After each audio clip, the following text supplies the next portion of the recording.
जंगली प्राण्यांचा मानवी वस्तीवर निवास। बघा आता हा बिबट्या कसा घरापाशी पायऱ्यांच्यावर येत आहे। रात्री 12:30-1चा हा टाइम आहे। हा शहरीकरण झाली, जंगल तोडले गेले, हे प्राण्यांना जंगलच राहिले नाहीत, ते आता सरळ माणसांच्यात निवास करायला आलेले आहेत। खेडेगावांनी तर प्रत्येक ठिकाणी हीच परिस्थिती झाली आहे की वाघ, बिबटे, तरस, लांडगे सर्रास सगळीकडे फिरत असतात। रात्रीचं तर शेतकऱ्यांचे गायांचे वासरू, कुत्रे, शेळ्या, मेंढ्या खूप प्रमाणात खातात। त्या घराला आम्ही कॅमेरा बसवलेला आहे, त्यामुळं हे CCTV कॅमेऱ्यामध्ये कैद झाले 2 बिबट्यांचे चित्र, नाहीतर कळणार सुद्धा नाही। वीज महामंडळ तर रात्रीच लाईट सोडतं फुल, दिवसा डिम करून ठेवतं। शेतकऱ्यांना रात्री पाणी भरायला शेतात जावं लागतं। कितीतरी शेतकऱ्यांचे जीव गेलेले आहेत।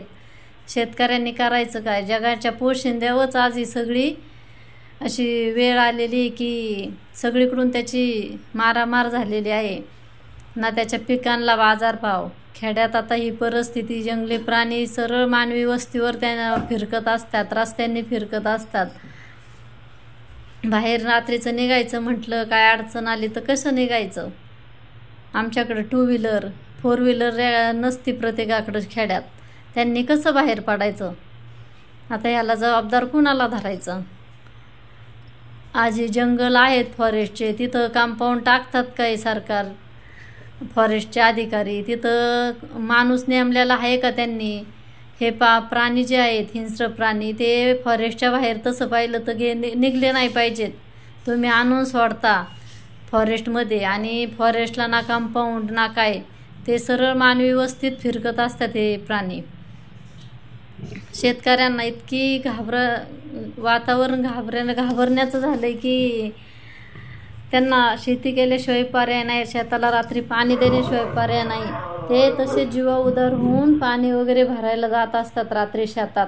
एवढे बिबटे फिरताना दिसतात, कित्येकांना समोर दिसलेत, कित्येक माणसांचे जीव घेतले त्या बिबट्यांनी, तरीसुद्धा शेतकऱ्यांना शेतात पाणी भरायला जावंच लागतं। नाईलाज आहे, कारण त्यांचं पोट कसं भरणार मग शेती नाही केली तर? दिवसा तर लाईट नाही, दिवसा लाईट डिम असते।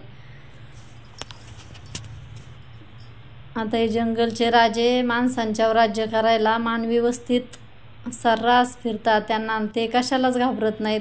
पहिली गोष्ट, ना ते माणसांना घाबरतात ना कुत्र्यांना। आता याला आळा बसणार कसा? शेतकऱ्यांचं जे हे आता संकट अजून एक उभं राहिलंय, त्याला कुणी सरकार जबाबदार धरायचं की कुणाला जबाबदार धरायचं? बघा हे बिबटे,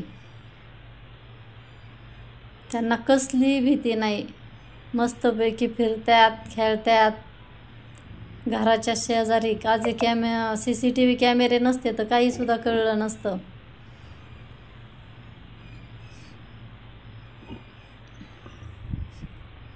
आता इथून पुढं माणसांना आणि जंगली प्राण्यांना एकत्रच राहायची वेळ येईल असं दिसतंय। काही वर्षांनी तर तेच होणार आहे।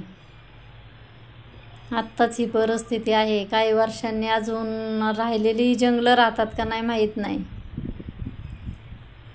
मग हे फॉरेस्ट अधिकारी, वन खातं कशासाठी आहे? वन खात्याने याच्यावर काहीतरी तर ॲक्शन घ्यायला पाहिजे ना। सर्रास यांचे प्राणी गावभर फिरतात, रात्री फिरतात, दिवसा फिरतात, रस्त्याने कुठेही ते दर्शन देतात। वन अधिकारी करतात काय? सरकार काय झोपलं का? एवढ्या बातम्या येतात, शेतकऱ्यांचे एवढे जीव घेतले गेलेत, बिबटे असे ओढून नेतात, किती बातम्या येतात प्रसारमाध्यमांमध्ये। मग सरकार करतं काय? आणि वन अधिकारी, फॉरेस्ट खातं का त्यांचं चाललंय काय? का पगार घेऊन झोपा काढतात ते? फॉरेस्टचे प्राणी दिले गावभर